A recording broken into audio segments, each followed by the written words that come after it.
معاكي من مطبخ شيماء. لو اول مره تشوفيني يا ريت تشرفيني بالاشتراك وتفعيل زر الجرس علشان يوصلك كل فيديوهاتي اللي بنزلها، ولايك وشير لو عجبك الفيديو.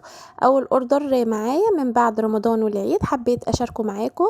انا خبزت هنا ربع كيلو من الاسبونج البني وربع كيلو من الاسبونج الفانيليا. هسيب لكم المقادير في صندوق الوصف، انا عملته معاكم كذا مره فما حبيتش اطول عليكي الفيديو. عملت هنا الربع كيلو في صينيه مقاس 24، طلعت معايا 3 ديسكات زي ما انتم شايفين بالشكل دوت. اللهم بارك، كان طريه وحلوه جدا. انا مستخدمه هنا ماركه كواليتي، حلوة جدا الماركة ديت في السبونج، استخدموها على ضمانتي، حلوة جدا ويعتبر سعرها اقل كتير من اي منتج تاني، وكمان الجودة بتاعتها بتعادل اغلى منتج. شايفين ما شاء الله طرية جدا جدا جدا السبونج معايا وخفيفة قوي، وحلوة قوي بجد بجد. هنا جبت هنا حتة من الكريمة حطيتها على البورد، وحطيت هنا اول طبقة سبونج حطيتها على وشها لان كان ناشف معايا فما طلعش معايا، فحطيتها على البورد على طول. ايه لازمة هنا حتة الكريمة؟ احنا بنثبت الكريمة بالسبونج باول طبقة، لان لقيت بنات كتيرة بتسألني بتقولي هو ايه لازمتها، ليه احنا مش بنحط على طول السبونج على البورد؟ علشان خاطر احنا بنشتغل اونلاين، فالاونلاين بنبقى ساعات بنوصل تبع مندوب، والمندوب بيبقى راكب مكنة، فعشان خاطر تبقى الحاجة محكمة وممسوكة كويس جدا ما تتهزش منه وتتبهدل. لاني انا حصلت معايا كذا مرة، كان المندوب ياخد مني التورت ويبهدلها، فكانت طبعا العميلة بترفض ان هي تستلمها، وده طبعا حقها.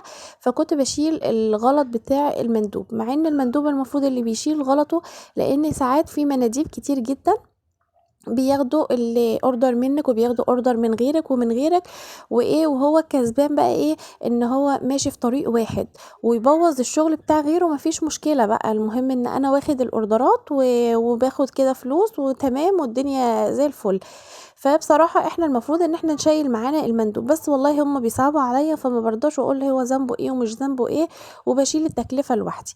فهنا نرجع لمرجوعنا ان هو لازمة الكريمة، فهي بتثبت الاسبونج او التورتايه معاكي كويس جدا، حتى بتمسكها معاكي وانتي بتجلسيها، مش بتفضل تروح وبتيجي كده.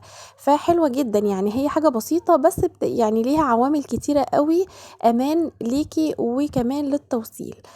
فهنا بقى ايه، قفلتهم هنا تورتيتين بالشكل دوت. انا كان مطلوب واحدة مني بس نصين، كانت محجوزة، والتانية ديت انا عملتها كده طلعتها وقلت هعرضها فوري، ولقيتها الحمد لله اتباعت وجالها زباين كتير جدا، بس كانت راحت لصاحب نصيبها.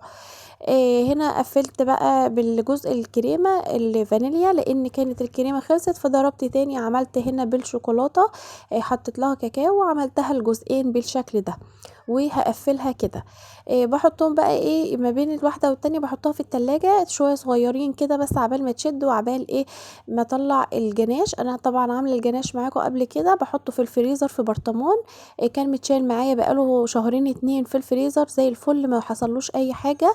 طلعته يا دوب دفيته على النار، هتشوفوه معايا انسيابي وحلو جدا. وفي غلطة بقى قابلتني، يا ريت ما تجريش الفيديو عشان تشوفيها معايا وتشوفي ازاي تحليها على طول. الواحد من قلة الشغل تحس ان هو بينسى كده يعني فعدم تركيز. بصوا بقى هنا هوت، اول حاجة ان انا المفروض ما كنتش عملت الروزتات اللي هي على البورد من تحت ديت قبل ما اقفل الجناش. هتشوفي ليه دلوقتي وهتشوفي ايه اللي حصل. حاجة يعني بصراحة المفروض، انا مش عارفة دماغي كانت فين، بس انا كنت مشتتة قوي مش عارفة ليه بصراحة. الواحد طالع من رمضان والعيد مشتتين، تحسوا ان في خمول في الجسم، في حاجة غريبة كده، الكل بيشتكي من نفس الوضع، في زهق مش عارفة.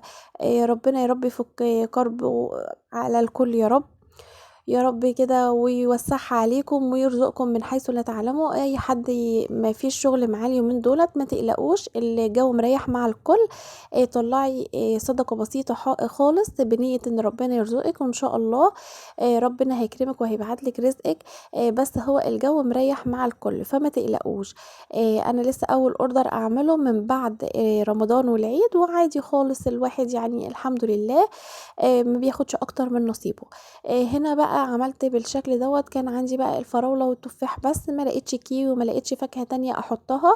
وكان عندي مانجا في الفريزر، طلعتها وقطعتها بالشكل دوت وحطيتها على مصفى، صفت ميتها وقطعتها وحطيتها مع الفراولة، وفي الاخر طلعت شكلها حلو والله. بس كانت اللي طالباها كانت طالباها معاها كيوي، كنت عاملاها قبل كده معاكم، فكانت طالبة نفس الشكل. فالحمد لله بقى هي عجبتها وقالت لي الحمد لله التورتيه طعمها حلو، وبصراحة شكروا فيها جدا اللي اخدوها كمان فوري، والحمد لله يعني.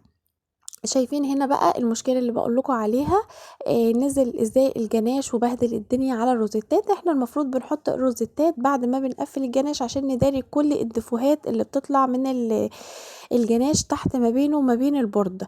شايفين أنا بقى سويت ولميت كده بالسباتولا، وقمت بقى ايه حاطه صبيت بقية الجناش وقفلته، وبعدين قمت حاطه الروزيتات وقفلت الجزء من تحت. المقطع انحذف، معلش اعذروني. ودي التورتايه وقفلت التانية نفس الشكل.